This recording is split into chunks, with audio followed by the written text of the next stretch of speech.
Mana bu yangi chiqqan Galaxy A36 hozir kunda $300 dan $330 sotishyapti. Buni kamerasini juda ham ko'pchilik maqtashyapti. Galaxy A56 bilan 36 ni, ya'ni iPhone 11 ga qaraganda va iPhone 12 ga qaraganda yaxshiroq videoga tushiradi deb aytishyapti. Lekin hozirgi video iPhone 12 Pro da videoga tushiryapman. 4K 30 fps. Buni asosiy kamerasi 12 megapiksel va 1x da videoga tushiryapti. 2x ga ham yaqinlashtirib ko'rgan. Mana 2x ga ham yaqinlashtirib qo'ydi. Ovoz yozishlariga va videoni sifatiga baho berib qo'yinglar. Bundan keyingi video Galaxy A36 da videoga tushirib ko'ramiz.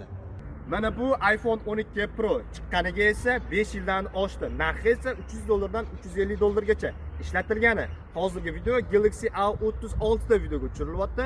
4K 30 fps, asosiy kamerasi 50 megapiksel, lekin 4K 30 fps da 0.5x ishlamas ekan. Sifatiga va ovoz yozishlariga baho berib qo'yinglar va 2x ga ham qo'yib ko'rgan. Mana 2x optik zoomga ham baho berib qo'yinglar. Mana o'zingizlar ko'rdinglar. Men nima demoqchiman? Ishlatilgan iPhone sotib olish kerakmi? Ya'ni kamera uchun yoki yangi chiqqan Galaxy A36 sotib olish kerakmi? Kommentariyaga o'zingizlarning fikrlaringizni yozib qoldiringlar. Men sifatini hozir bilmayman. Mana o'zingizlar ko'ringlar, ovoz yozishlariga va sifatiga ham baho berib qo'yinglar va videoga like bosish esdan chiqmasin.